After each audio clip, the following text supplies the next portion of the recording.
Bienvenidos al libro El deseado de todas las gentes. Capítulo 33. No se turbe vuestro corazón.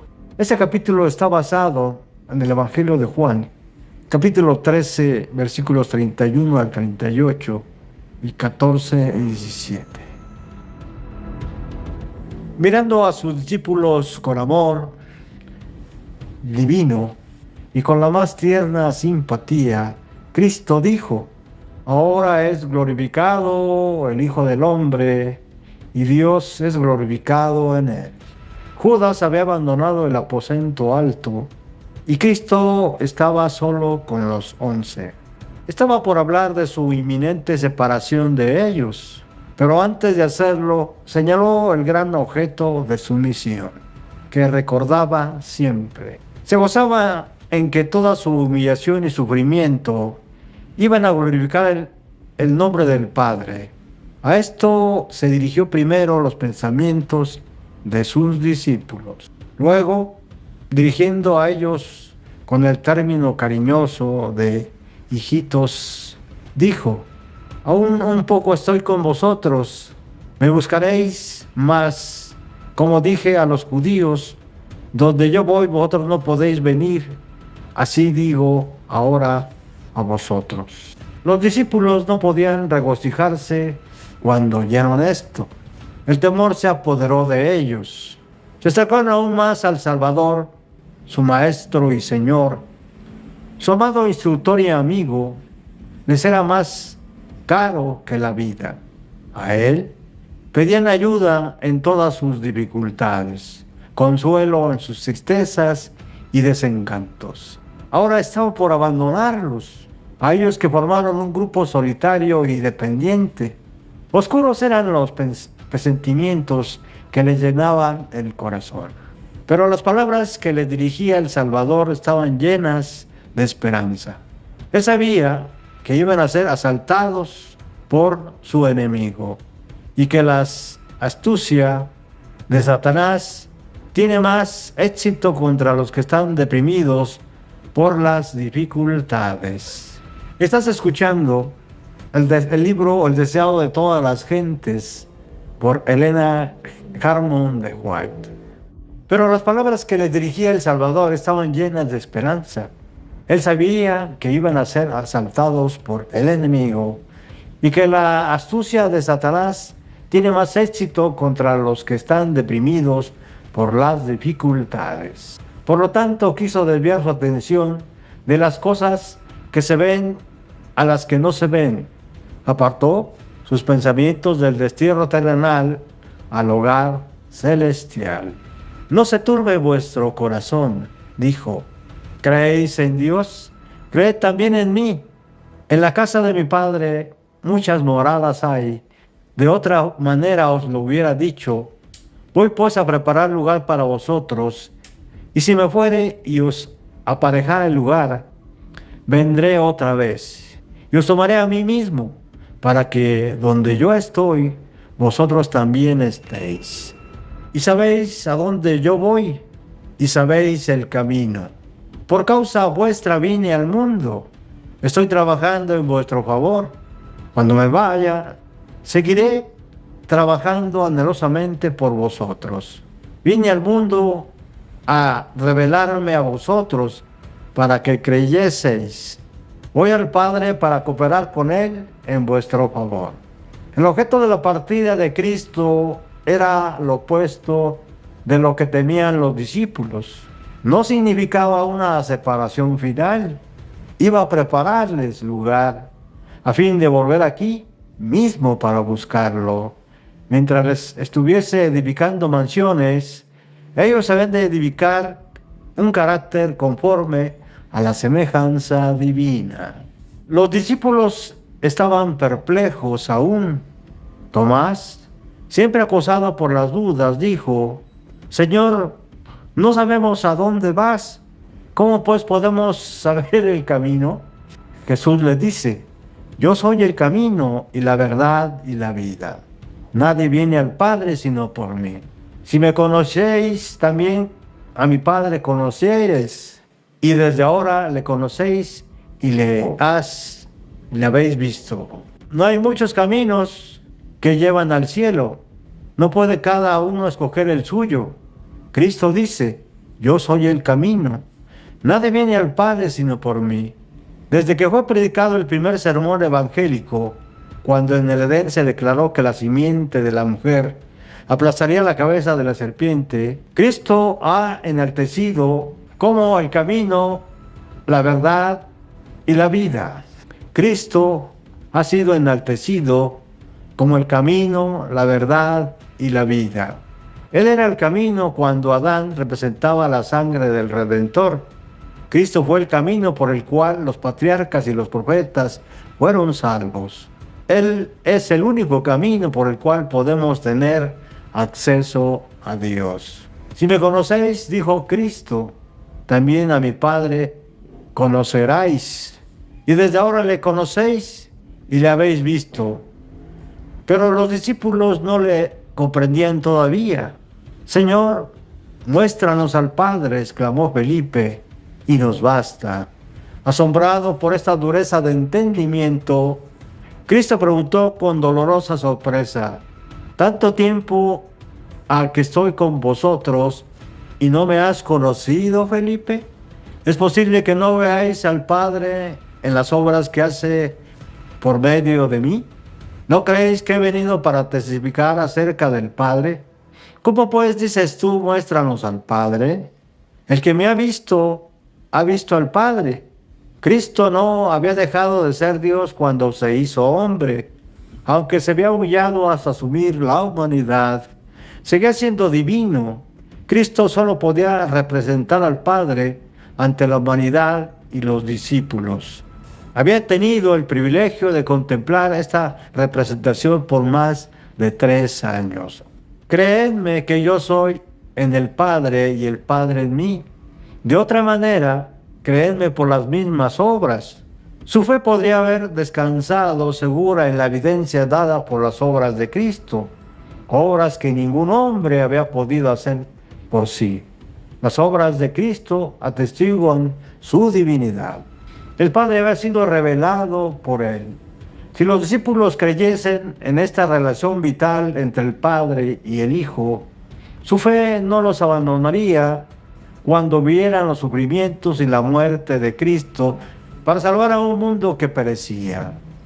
Cristo estaba tratando de conducirlos de su poca fe a la experiencia que podían recibir si realmente comprendían lo que era Dios en carne humana. Deseaba que viniesen o que viesen que su fe debía llevarlos hacia arriba, hacia Dios y anclarse allí. Con cuánto fervor y perseverancia procuró nuestro compasivo Salvador preparar a sus discípulos para la tormenta de la tentación que pronto iba a azotarlos. Él quería que estuviesen ocultos con Él en Dios. Estás escuchando la lectura del libro El deseado de todas las gentes, capítulo 74. No se turbe vuestro corazón. Mientras Cristo pronunciaba estas palabras, la gloria de Dios resplandecía en su semblante y todos los presentes sintieron un sagrado temor al escuchar sus palabras con arrobada atención. Sus corazones fueron más decididamente atraídos hacia Él. Y mientras eran atraídos a Cristo con mayor amor, eran también atraídos los unos hacia los otros. Sentían que el cielo estaba muy cerca y que las palabras que escuchaban era un mensaje enviado a ellos por su Padre Celestial. De cierto os digo, continuó Cristo, el que en mí cree, las obras que yo hago también él las hará. El Salvador anhelaba profundamente que sus discípulos comprendiesen con qué propósito su divinidad se había unido a la humanidad. Vino al mundo para revelar la gloria de Dios, a fin de que el hombre pudiese ser elevado por su poder restaurador. Dios se manifestó en él a fin de que pudiese manifestarse en ellos. Jesús no reveló cualidades ni ejerció facultades que los hombres no pudieran tener por fe en él. su perfecta humanidad, en lo que todos sus seguidores pueden poseer si quieren vivir sometidos a Dios como Él vivió. Y mayores que éstas hará, porque yo voy al Padre. Con esto no quiso decir Cristo que la obra de los discípulos sería de un carácter más elevado que la propia, sino que tendría mayor extensión. No se refirió meramente a la ejecución de milagros, sino a todo lo que sucedería bajo la operación del Espíritu Santo. Después de la ascensión del Señor, los discípulos experimentaron el cumplimiento de su promesa. Las escenas de la crucifixión, resurrección y ascensión de Cristo fueron para ellos una realidad viviente. Vieron que las profecías se habían cumplido de manera literal. Escudriñaron las Escrituras y aceptaron sus enseñanzas con una fe y seguridad que no conocían antes. Sabían que el Divino Maestro era todo lo que había acelerado, y al contar ellos lo que habían experimentado y al ensalzar el amor de Dios, los corazones humanos se enternecían y subyugaban, y multitudes creían en Jesús. La promesa del Salvador a sus discípulos es una promesa hecha a su iglesia hasta el fin del tiempo. Dios no quería que su admirable plan para redimir a los hombres lograse solamente resultados insignificantes. Todos los que quieran ir a trabajar, no confiando en lo que ellos mismos pueden hacer, sino en lo que Dios puede hacer para ellos y por ellos, experimentarán ciertamente el cumplimiento de su promesa. Mayores obras que éstas hará, Él declara, porque yo voy al Padre. Hasta entonces, los discípulos no conocían los recursos y el poder ilimitado del Salvador. Él les dijo: hasta ahora no habéis pedido en mi nombre. Explicó que el secreto de su éxito consistiría en pedir fuerza y gracia en su nombre. Estaría delante del Padre para pedir por ellos. La oración del humilde suplicante es presentada por él como su propio deseo en favor de aquella alma. Cada oración sincera es oída en el cielo. Tal vez no sea expresada con fluidez, pero si procede del corazón, ascenderá al santuario donde Jesús ministra, y Él la presentará al Padre sin balbuceos, hermosa y fragante con el incienso de su propia perfección. La senda de la sinceridad e integridad no es una senda libre de obstrucción, pero en toda dificultad hemos de ver una invitación a orar. Ningún ser viviente tiene poder que no haya recibido de Dios, y la fuente donde proviene está abierta para el ser humano más débil. Todo lo que pidieras en mi nombre, dijo Jesús, esto haré, para que el Padre sea glorificado en el Hijo. Si algo pidierais en mi nombre, yo lo haré. En mi nombre ordenó Cristo a sus discípulos que orasen. En el nombre de Cristo han de permanecer siguiéndole delante de Dios. Estás escuchando la lectura del libro El deseado de todas las gentes, capítulo 74 de Elena Harmon de White. Por el valor del sacrificio hecho por ellos, son estimables a los ojos del Señor. A causa de la imputada justicia de Cristo, son tenidos por preciosos. Por causa de Cristo, el Señor perdona a los que temen. No ve en ellos la vileza del pecador. Reconoce en ellos la semejanza de su Hijo en quien creen. El Señor se chasquea cuando su pueblo tiene en estima demasiado baja. Desea que su heredad escogida se estime según el valor que Él le ha atribuido. Dios la quería. De lo contrario, no hubiera mandado a su Hijo a una empresa tan costosa para redimirla. Tiene el empleo para ella y le agrada cuando le dirige las más elevadas demandas a fin de glorificar su nombre. Puede esperar grandes cosas si tiene fe en sus promesas. Pero orar en el nombre de Cristo significa mucho. Significa que hemos de aceptar su carácter, manifestar su espíritu y realizar sus obras. La promesa del Salvador se nos da bajo cierta condición. Si me amáis, dice, guardad mis mandamientos. Él salva a los hombres no en el pecado, sino del pecado. A los que le aman, mostrarán su amor obedeciéndole. Toda verdadera obediencia proviene del corazón. La de Cristo procedía del corazón, y si nosotros consentimos, se identificará de tal manera con nuestros pensamientos y fines, amoldará de tal manera nuestro corazón y mente en conformidad con su voluntad, que cuando le obedezcamos, estaremos tan solo ejecutando nuestros propios impulsos. La voluntad refinada y santificada hallará su más alto deleite en servirle. Cuando conozcamos a Dios como es nuestro privilegio conocerle, nuestra vida será una vida de continua obediencia. Si apreciamos el carácter de Cristo y tenemos comunión con Dios, el pecado llegará a hacernos odioso. Así como Cristo vivió la ley en la humanidad, podemos vivirla nosotros si tan solo nos asimos del fuerte para tener fortaleza. Pero no hemos de colocar la responsabilidad de nuestro deber en otros y esperar que ellos nos digan lo que debemos hacer.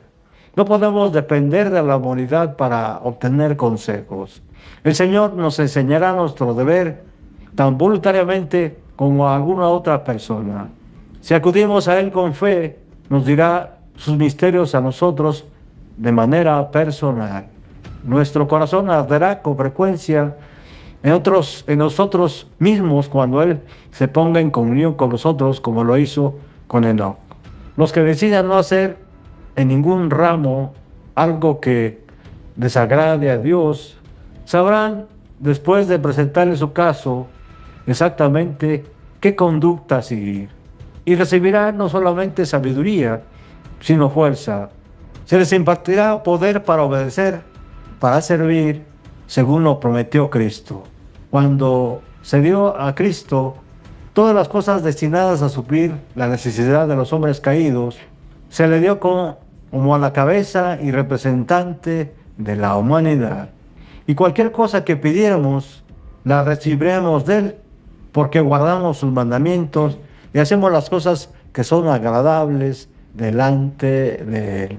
Antes de ofrecerse como víctima para el sacrificio, Cristo buscó el don más especial y completo que pudiese otorgar a sus seguidores, un don que pudiese a su alcance los ilimitados recursos de la gracia.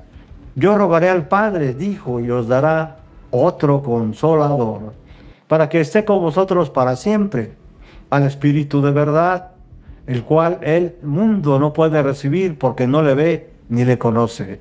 Mas vosotros le conocéis porque está con vosotros y será en vosotros. No os dejaré huérfanos, vendré a vosotros. Estás escuchando la lectura del libro El deseado de todas las gentes, capítulo 74, No se turbe vuestro corazón, de Elena Harmon White. Antes de esto, el Espíritu había estado en el mundo. Desde el mismo principio de la obra de redención, había estado moviendo los corazones humanos. Pero mientras Cristo estaba en la tierra, los discípulos no habían deseado otro ayudador, y antes de verse privados de su presencia, no sentirían su necesidad del Espíritu. Pero entonces vendría. El Espíritu es representante de Cristo, pero despojado de la personalidad humana e independiente de ella. Estorbado por la humanidad, Cristo no podía estar en todo lugar personalmente. Por lo tanto, convenía a sus discípulos que fuese al Padre y enviase el Espíritu como sucesor en la tierra. Nadie podría entonces tener ventaja por su situación o su contacto personal con Cristo. Por el Espíritu, el Salvador sería accesible a todos. En este sentido, estaría más cerca de ellos que si no hubiese ascendido a lo alto. El que me ama será amado de mi Padre, y yo le amaré, y me manifestaré a él.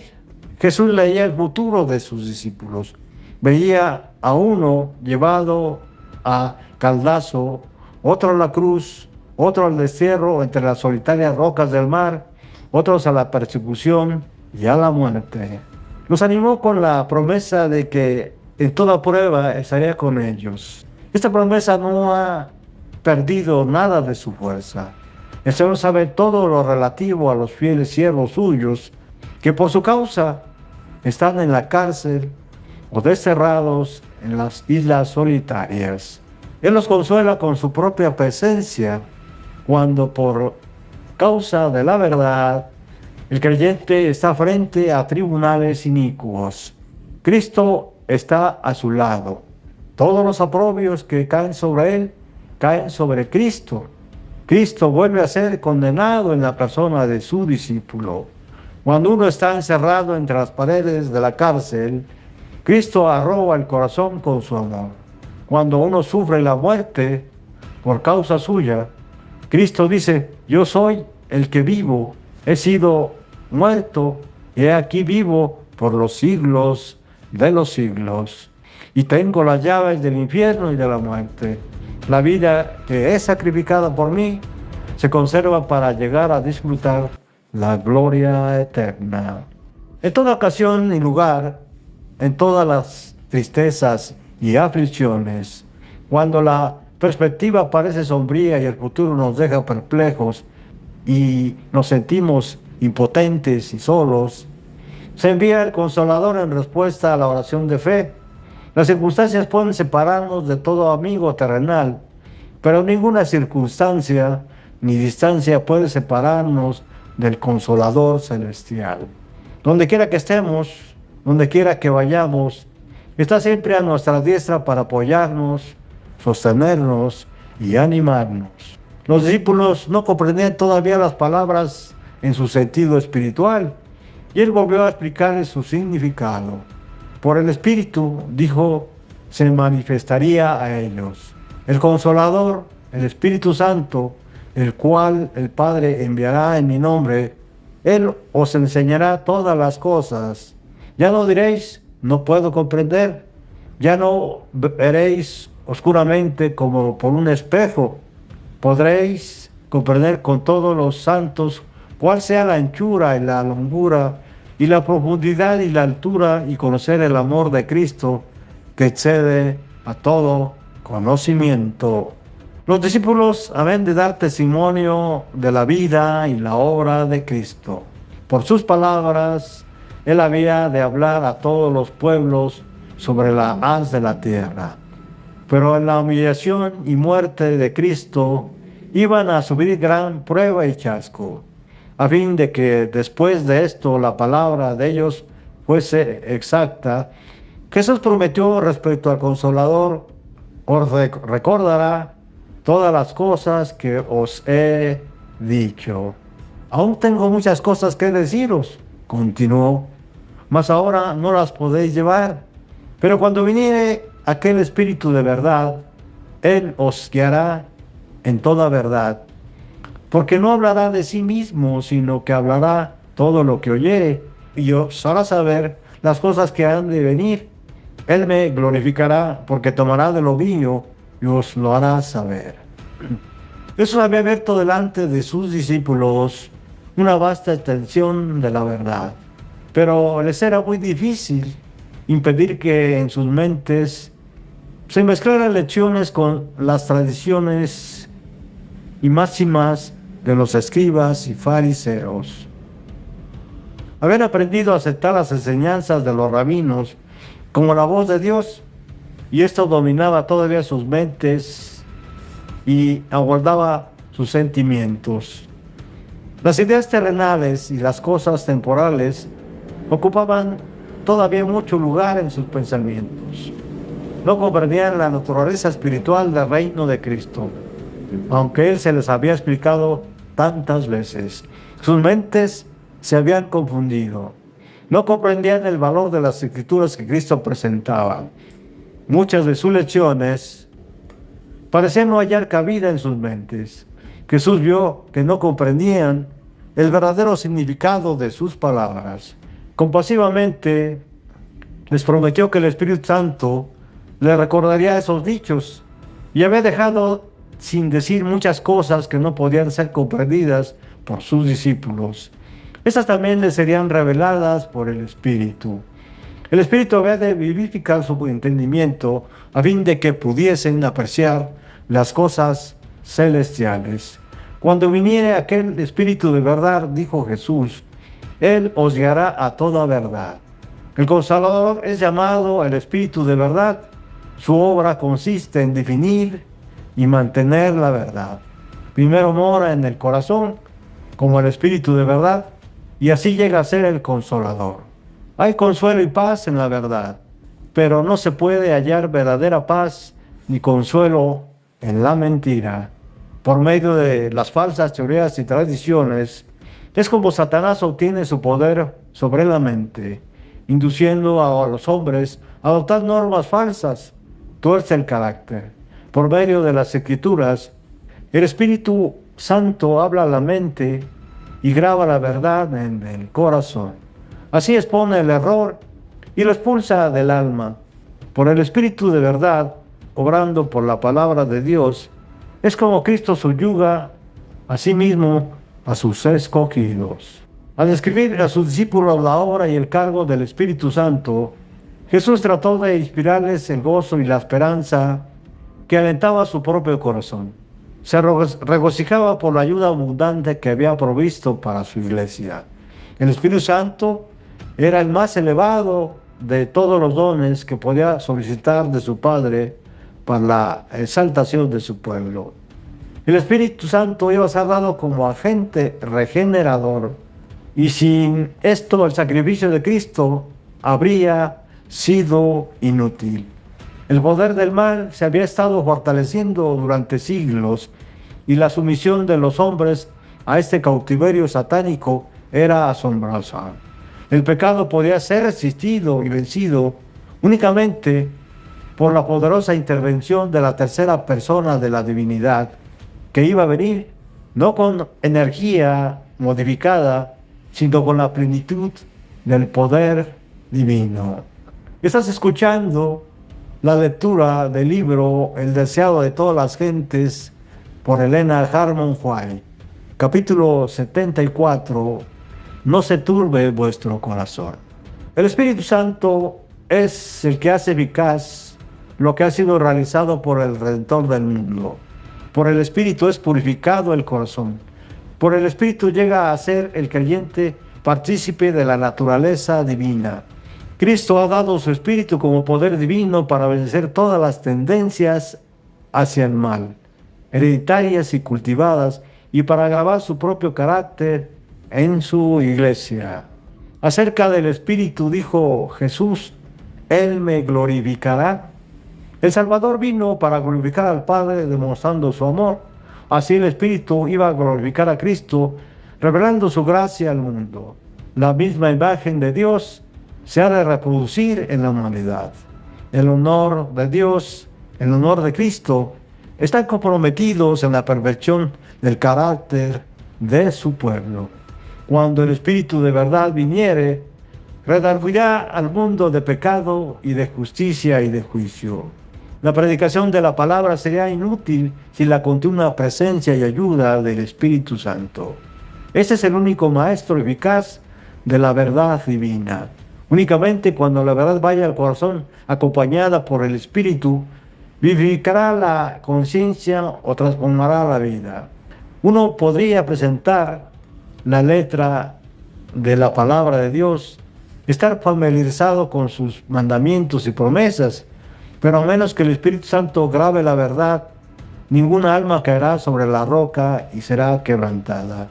Ningún grado de educación ni ventaja alguna, por grande que sea, puede hacer de uno un conducto de luz sin la cooperación del Espíritu de Dios. La siembra de la semilla del Evangelio no tendrá éxito a menos que esa semilla sea vivificada por el rocío del cielo. Antes que un solo libro del Nuevo Testamento fuese escrito, antes que se hubiese predicado un sermón evangélico después de la ascensión de Cristo, el Espíritu Santo descendió sobre los apóstoles que oraban. Entonces, el testimonio de sus enemigos fue: habéis llenado a Jerusalén de vuestra doctrina. Cristo prometió el don del Espíritu Santo a su iglesia, y la promesa nos pertenece a nosotros tanto como a los primeros discípulos. Pero como toda otra promesa, nos es dada bajo condiciones. Hay muchos que creen y profesan aferrarse a la promesa del Señor. Hablan acerca de Cristo y acerca del Espíritu Santo, y sin embargo no reciben beneficio alguno.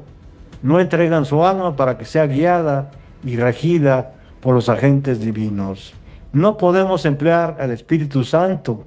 El Espíritu Santo ha de emplearnos a nosotros. Por el Espíritu obra Dios en su pueblo, así el querer como el hacer por su buena voluntad. Pero muchos no quieren someterse a eso, quieren manejarse a sí mismos. Esa es la razón por la cual no reciben el don celestial.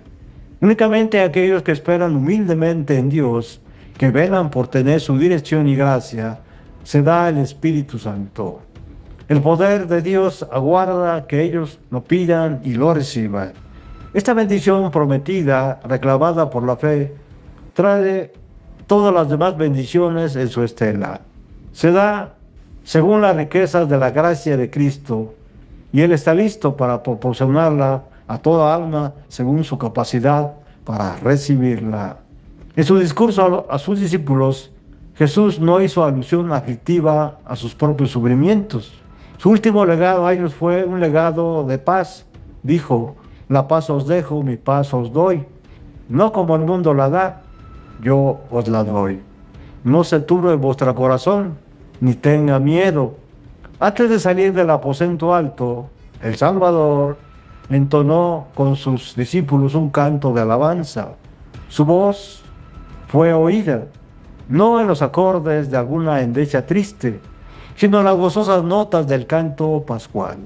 Alabad a Jehová, naciones todas, pueblos todos, alabadle, porque ha engrandecido sobre vosotros su misericordia, y la verdad de Jehová es para siempre.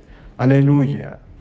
Después del himno salieron, cruzaron por las calles atestadas y salieron por la puerta de la ciudad al monte de las Olivas, avanzando lentamente, engolfados cada uno de ellos en sus propios pensamientos. Cuando empezaban a descender hacia el monte, Jesús dijo en un tono de la más profunda tristeza: todos vosotros seréis escandalizados en mí esta noche. Todos vosotros seréis escandalizados en mí esta noche, porque escrito está: heriré al pastor y las ovejas de la manada serán dispersas. Los discípulos oyeron esto con tristeza y asombro. Recordaron cómo en la sinagoga de Capernaum, cuando Cristo habló de sí mismo como el pan de vida, muchos se habían ofendido y se habían apartado a él, pero los 12 no se habían mostrado infieles. Pedro, hablando por sus hermanos, había declarado entonces su lealtad a Cristo. Entonces el Salvador había dicho: ¿no he escogido yo a vosotros 12 y uno de vosotros es el diablo?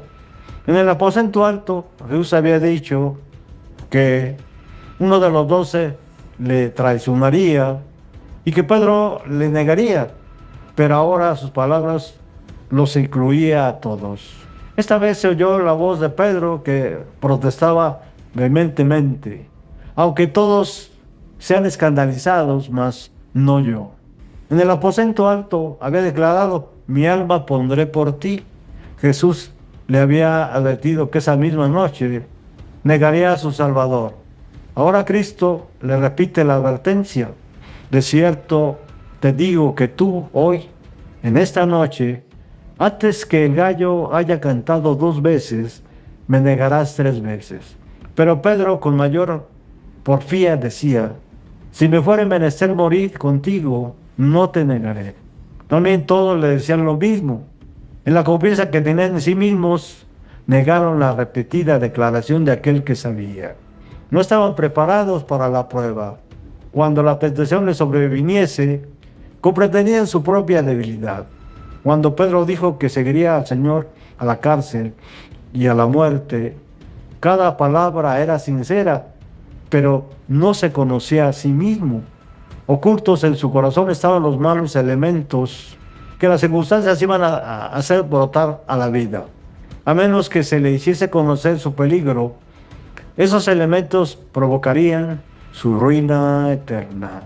El Salvador veía en él un amor propio y una seguridad que superarían aún su amor por Cristo.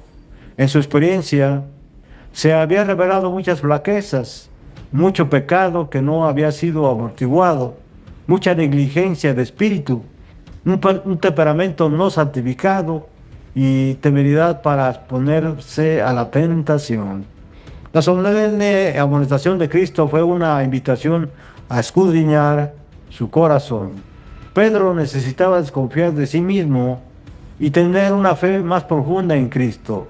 Si hubiese recibido con humildad la amonestación, habría suplicado al pastor del rebaño que guardase su oveja. Cuando en el mar de Galilea estaba por hundirse, clamó: Señor, sálvame. Entonces la mano de Cristo se extendió para tomar la suya.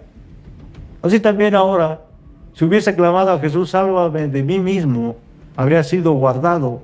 Pero Pedro sintió que se desconfiaba de él y pensó que ello era cruel. Ya se escandalizaba y se volvió más persistente en su propia confianza en sí mismo. Jesús miró con compasión a sus discípulos. No podía salvarlos de la prueba, pero no los dejó sin consuelo. Les aseguró que Él estaba por romper las cadenas del sepulcro y que su amor por ellos no faltaría. Después que haya resucitado, dijo: iré delante de vosotros a Galilea. Antes que le negasen, les aseguró el perdón. Después de su muerte y resurrección, supieron que estaban perdonados y que su corazón de Cristo los amaba. Estás escuchando el libro El deseo de todas las gentes por Elena Harmon de White, capítulo 74. No se turbe vuestro corazón. Jesús y los discípulos iban hacia el Getsemaní, al pie del monte de las Olivas, lugar apartado que él había visitado con frecuencia para meditar y orar. El Salvador había estado explicando a sus discípulos la misión que les había traído al mundo y la relación espiritual que debían sostener con él. Ahora ilustró la lección. La luna resplandecía y revelaba un floreciente vid. Llamando la atención de los discípulos a ella, la empleó como un símbolo. Yo soy la vid verdadera, dijo. En vez de elegir la graciosa palmera, el sublime cedro o el fuerte roble, Jesús tomó la vid con sus zarcillos prensiles para representarse. La palmera, el cedro y el roble se sostienen solos, no necesitan apoyo, pero la vid se aferra al enrejado y así sube hacia el cielo. Así también Cristo en su humanidad dependía del poder divino. No puedo yo de mí mismo hacer nada, declaró. Yo soy la vid verdadera.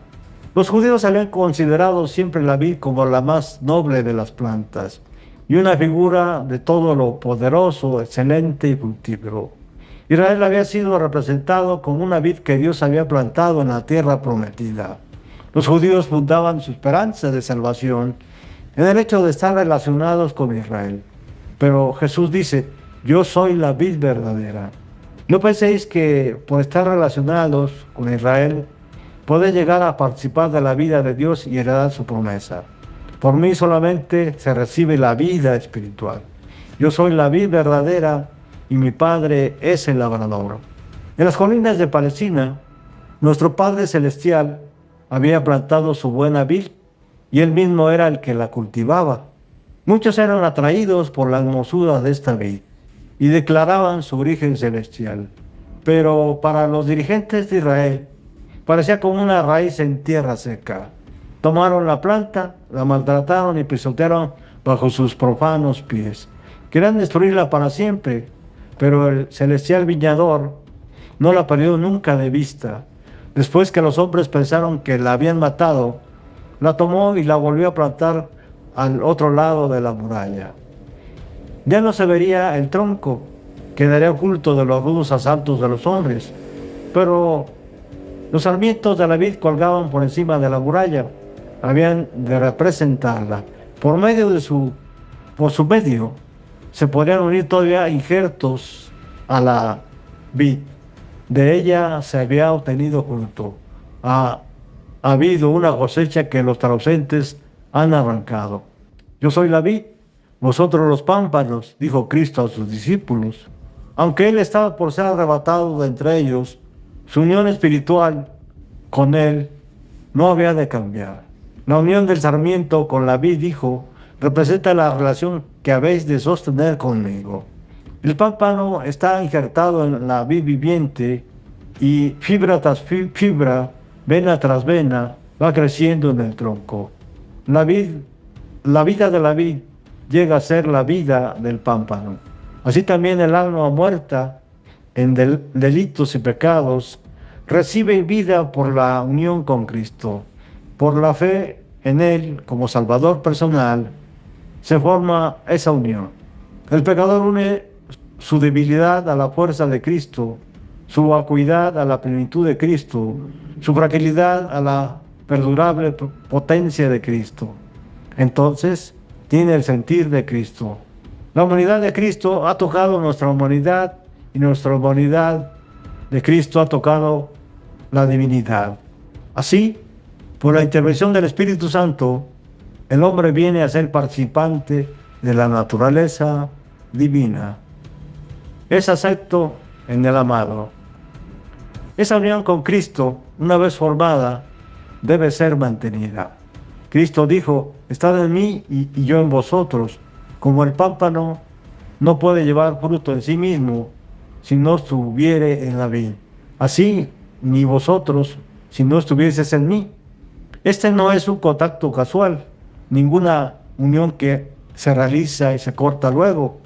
El sarmiento llega a ser parte de la vid viviente. La comunión de la vida, la fuerza y el carácter fructífero de la raíz a las ramas se verifica en la forma constante y sin obstrucción. Separado de la vid, el sarmiento no puede vivir. Así tampoco, dijo Jesús, podéis vivir separados de mí. La vida que habéis recibido de mí puede conservarse únicamente por la comunión continua. Sin mí no podéis vencer un solo pecado ni resistir una sola tentación. Estad en mí y yo en vosotros. Estar en Cristo significa recibir constantemente su Espíritu. Una vida de entrega sin reservas a su servicio. El conducto de comunicación debe mantenerse continuamente abierto entre el hombre y su Dios. Como el sarmiento de la vid recibe constantemente la savia de la vid viviente, así hemos de aferrarnos a Jesús y recibir de Él por la fe la fuerza y la perfección de su propio carácter. La raíz envía su nutrición por el sarmiento y la ramificación más lejana. Así comunica Cristo la corriente de su fuerza vital a todo creyente. Mientras el alma esté unida con Cristo, no hay peligro que se marchite o decaiga. La vida de la vid se manifestará en el fragante fruto de los sarmientos. El que está en mí, dijo Jesús, y yo en él, este lleva mucho fruto, porque sin mí nada podéis hacer. Cuando vivamos por la fe en el Hijo de Dios, los frutos del Espíritu se darán en nuestra vida. No faltará uno solo. Mi Padre es el labrador. Todo pámpano que en mí no lleva fruto, le quitará. Aunque el injerto esté unido exteriormente con la vid, puede faltar la conexión vital. Entonces, no habrá crecimiento ni frutos. Puede haber una relación aparente con Cristo, sin verdadera unión con Él por la fe. El profesar la religión coloca a los hombres en la iglesia, pero el carácter y la conducta demuestran si están unidos con Cristo. Si no llevan fruto, son pámpanos falsos. Su separación de Cristo extraña una ruina tan completa como la representada por el sarmiento muerto. El que en mí no estuviese, dijo Cristo, será echado fuera como mal pámpano y se secará. Y los cogen y lo echan al fuego y arden. Todo pámpano que lleva fruto lo limpiará para que lleve más fruto. De los 2 escogidos que habían seguido a Jesús, uno estaba por ser sacado como rama seca. El resto iba a pasar bajo la podadera de la amarga prueba. Con solemne ternura, Jesús explicó el propósito del labrador. La poda causará dolor, pero el Padre quien lo realiza, pero es el Padre quien lo realiza. Él no trabaja con mano despiadada y corazón indiferente. Hay ramas que se arrastran por el suelo y tienen que ser separadas de los apoyos terrenales en que sus zarcillos se han enredado. Han de dirigirse hacia el cielo y hallar su apoyo en Dios. El follaje excesivo que desvía la fruta, la corriente vital, debe ser suprimido. El exceso de crecimiento debe ser cortado para que puedan penetrar los sanadores rayos del sol de justicia. El labrador poda lo que perjudica a fin de que la fruta pueda ser más rica y abundante. En esto es glorificado mi Padre, dijo Jesús, en que llevéis mucho fruto. Dios desea manifestar por vosotros la santidad, la benevolencia, la compasión de su propio carácter. Sin embargo, el Salvador no invita a los discípulos a trabajar para llevar fruto. Les dice que permanezcan en Él. Si estuvieras en mí, dice Él, y mis palabras estuvieran en vosotros, pedid lo que quisiereis y os será hecho. Por la palabra es como Cristo mora en sus seguidores. Es la misma unión vital representada para comer su carne y beber su sangre. Las palabras de Cristo son espíritu y vida. Al recibir la vida de la vid, vivís con toda palabra que sale de la boca de Dios. La vida de Cristo en vosotros produce los mismos frutos que en Él. Viviendo en Cristo, adhiriéndonos a Cristo, sostenidos por Cristo, recibiendo alimento de Cristo, lleváis frutos según la semejanza de Cristo. En esta última reunión con sus discípulos, el gran deseo que Cristo expresó por ellos era que se amasen unos a otros como Él los había amado. En varias ocasiones habló de esto.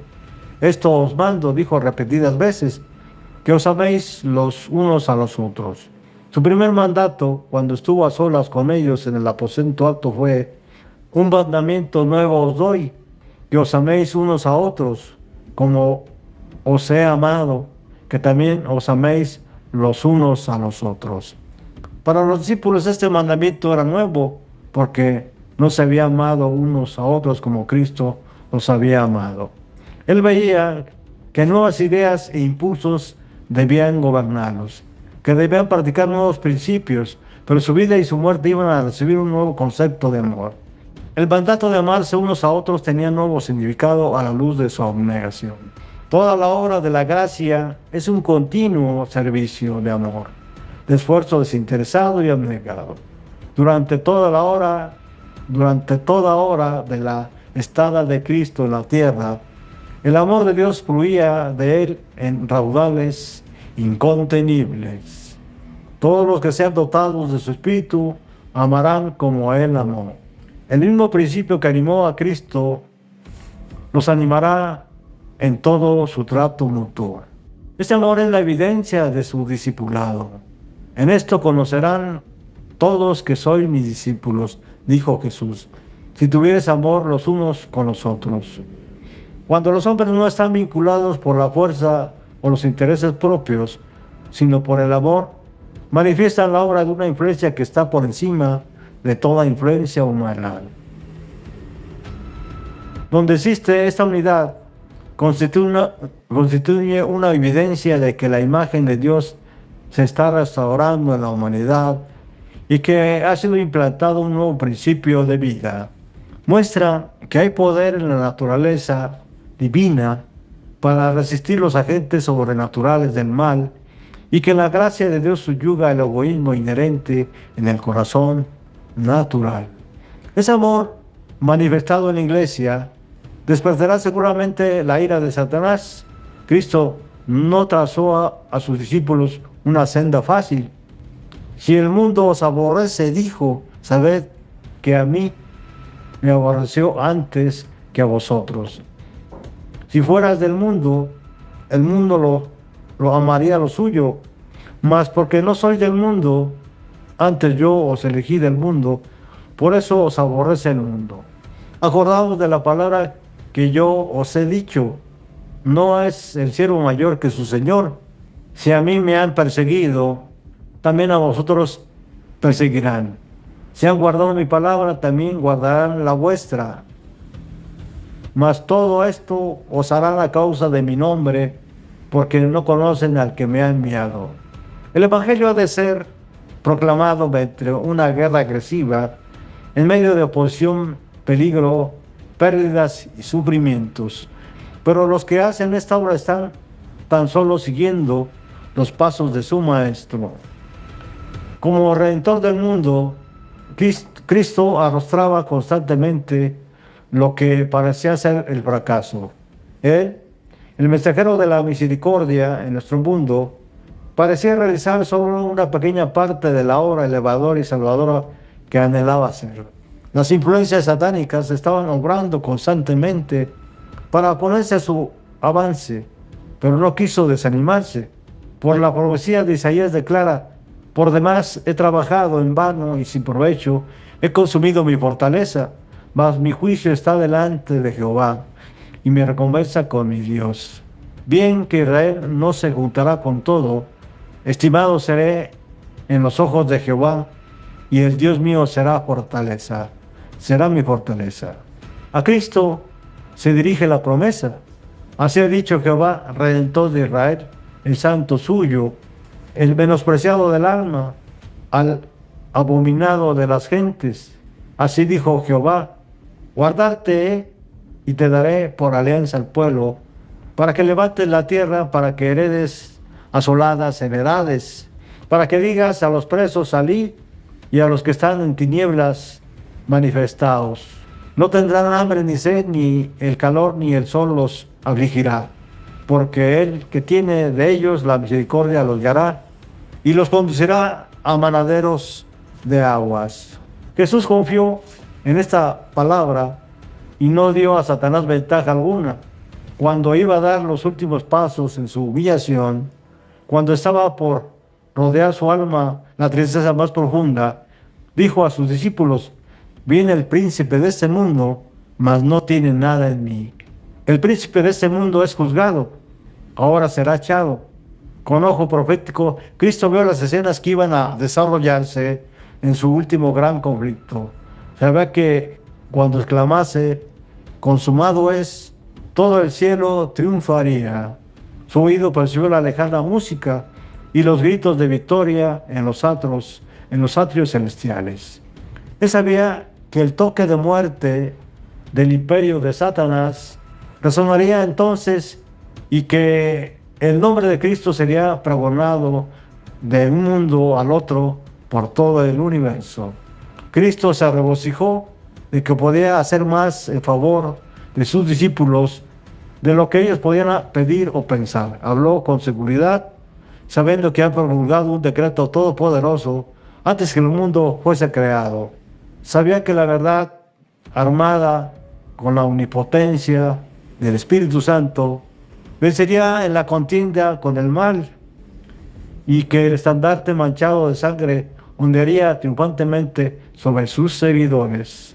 Sabía que la vida de los discípulos que confiasen en él sería como la suya, una serie de victorias sin interrupción, no vistas como tales aquí, pero reconocidas así en el gran más allá. Estas cosas os he hablado, dijo, para que en mí tengáis paz. En el mundo tendréis aflicción, mas confiad, yo he vencido al mundo. Cristo no desmayó ni se desalentó, y sus seguidores han de manifestar una fe de la misma naturaleza perdurable. Han de vivir como Él vivió y obrar como Él obró, porque dependen de Él como el gran artífice y maestro. Deben poseer valor, energía, perseverancia, aunque obstruyan su camino imposibilidades aparentes, por su gracia han de seguir adelante. En vez de deplorar las dificultades, son llamados a superarlas. No han de despertar de nada, sino esperarlo todo. No han de desesperar de nada, sino esperarlo todo. Con la obra cadena de su amor incomparable, Cristo los ha vinculado al trono de Dios. Quiere que sea suya la más alta influencia del universo, que emana de la fuente de todo poder. Han de tener poder para resistir el mal, un poder que ni la tierra, ni la muerte, ni el infierno pueden dominar. Un poder que los habilitará para vencer como Cristo venció. Cristo quiere que sean representados en su iglesia en la tierra el orden celestial, el plan de gobierno celestial, la armonía divina del cielo. Así queda glorificado en los suyos. Mediante ellos restablecerá ante el mundo el sol de justicia con un brillo que no se empañará. Cristo dio a su iglesia amplias facilidades a fin de recibir ingente rédito de gloria de su posesión comprada y redimida. Ha otorgado a los suyos capacidades y bendiciones para que representen su propia suficiencia. La iglesia, dotada de la justicia de Cristo, es su depositaria, en la cual las riquezas de su misericordia y gracia y su amor han de aparecer en plena y final manifestación. Cristo mira a su pueblo en su pureza y perfección como la recompensa de su humillación y el suplemento de su gloria, siendo él mismo el gran cetro, siendo él mismo el gran centro, del cual irradia toda gloria. Con las palabras enérgicas y llenas de esperanza, el Salvador terminó sus instrucciones, luego volcó la carga de su alma en una oración por sus discípulos. Elevando los ojos al cielo, dijo: Padre, la hora es llegada, glorifica a tu Hijo, para que también tu Hijo te glorifique a ti, como les has dado la potestad de toda carne, para que dé vida eterna a todos los que le diste. Esta empero en vida eterna, que te conozcan el solo Dios verdadero y a Jesucristo el cual has enviado. Cristo había concluido la obra que se le había confiado, había glorificado a Dios en la tierra, había manifestado el nombre del Padre, había reunido a aquellos que habían de continuar su obra entre los hombres y dijo: yo soy glorificado en ellos y ya no estoy en el mundo, mas estos están en el mundo y yo voy a ti. Padre Santo, guarda tu nombre a aquellos que me has dado, para que ellos sean uno, así como nosotros lo somos. Mas no ruego solamente por estos, sino también por los que han de creer en mí, por la palabra de ellos, para que todos sean una cosa, yo en ellos y tú en mí, para que sean consumadamente una cosa, y que el mundo conozca que tú me enviaste y que los has amado, como también a mí me has amado. Así, con el lenguaje de quien tenía autoridad divina, Cristo entregó a su electa iglesia en los brazos del Padre. Como consagrado sumo sacerdote, intercedió por los suyos. Como fiel pastor, reunió a su rebaño bajo la sombra del Todopoderoso. En el fuerte y seguro refugio, a él le aguarda la última batalla con Satanás y salió para hacerle frente. Hemos llegado al final del capítulo 74 del libro Deseado a todas las gentes por Elena Harmon de White. No se turbe vuestro corazón. Hasta pronto.